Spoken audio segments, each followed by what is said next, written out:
In May 2013, at a time of growing public outrage and debate on the issue of rhino poaching, NCC challenged its employees to understand the many sides of this tragic story that is unfolding on our doorstep and in our lifetime. In response, our staff organized the Great Rhino Debate. 2 debating teams were assigned a position to either defend the legalization of the trade in rhino horn as a solution to poaching or to oppose it. Our colleagues met after work, and this is what unfolded. This is also a topic that is very close to my heart. I think we're very fortunate in this country to have the amount of rhinos that we do. And I've also been very fortunate to be operating in an area where we had the highest concentration of both white and black rhino in the whole of the world. I think we know that we are dealing with it's a national environmental crisis. This is not something, and it's a war that we're dealing with, which is quite frightening to think even at our level here at NCC we actually can do something to help. I'm interested to see what rebuttals we will hear tonight, because bear in mind we're arguing for the legalization of the trading of rhino horn, and we're not against any of the alternative methods of controlling the rhino populations. So we're pro anti-poaching, we're pro controlling the illegal sale of rhino horn. In terms of enforcement, legalizing trade requires immense regulation and enforcement, which rests on the assumption that governments are not corrupt, they're efficient and they're effective. Looking at the stochastic supply of rhino horns to China at the moment, it doesn't follow usual economics of supply and demand, where you supply rhino horn and the price of rhino horn comes down, the demand comes down. Instead, what's happening is that you supply rhino horn occasionally. It drives the demand up because there's a risk factor in renewing that resource. And I am aware that while we come from a Western society, our philosophy dictates our approach. And when you live in another part of the world where your philosophy is completely different, it's maybe not seen as something that's wrong.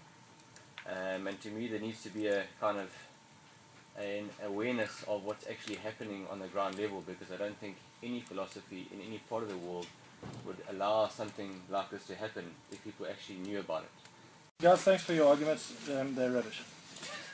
First of all, you state that South Africa is the worst country in terms of conservation efforts, as rated by the IUCN and stuff.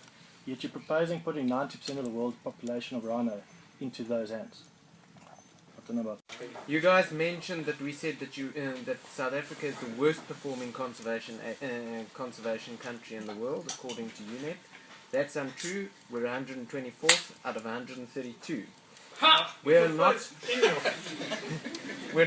We're not fighting against allowing for the trade in this. We're saying that the controls are not in place, and it would be grossly irresponsible to put the stuff out on the market now.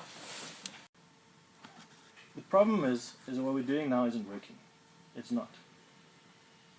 The more we invest in technology, the more serious we get, the more we shoot to kill, the more the poachers benefit, because that increases the cost of the commodity. What we're trying to find is an answer that's right for biodiversity in South Africa and for the rhino, rather than what makes us feel warm and fluffy at night. We might not feel particularly happy with the short-term solution, but in the long run we know that when we get down off our high horse, we're going to have rhinos around us still. The rhino are being poached because African governments have neither the and Asian governments here as well, have neither the political will nor the competence to manage their game parks effectively. For me, it's quite a philosophical standpoint, you know. Are you trying to fix things that are actually wrong, or are you actually trying to do the right thing? So you can't take emotion out of it. You have to consider both sides of the argument. And for us, it's a very emotional thing. So that's all I have to say. For the legalization of rhino horn, I think that it's the only way that we're going to sustainably manage rhinos into the future. So I don't think it will be a viable solution for the survival of the species.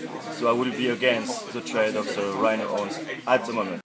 Okay, I'm for the legalization of rhino horn trading simply because the same money that's used in the legal trade can be taken back to the funds that will help conserve the rhinos and save their lives. I'm against legal trading because I think there are just too many unknowns. We're busy talking about doing research so we can implement this, but we have so many researches done on conservation and they're never implemented. So this might just be one of those researches that are never going to be implemented while ironies are dying out there. I'm for legalizing horn only because whatever we're doing right now is not working and you can't manage what you can't measure. So Dean, what do you think is the value of having our staff debate these kind of issues?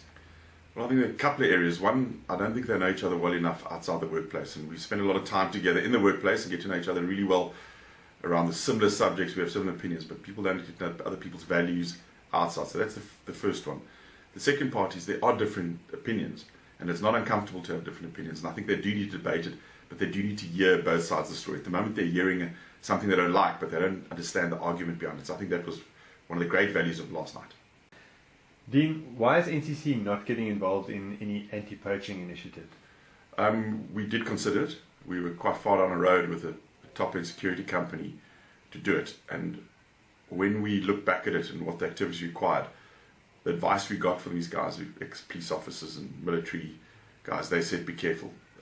Our industry, we're quite open. We have vehicles driving around all over the place with our branding on it, and we've got people that wouldn't work in anti-poaching, but as soon as they know the NCC brand is involved in anti-poaching and somebody's going to visit a site and there could be poaching activities happening in the area, they would maybe misconstrue that the person was there for anti-poaching activities.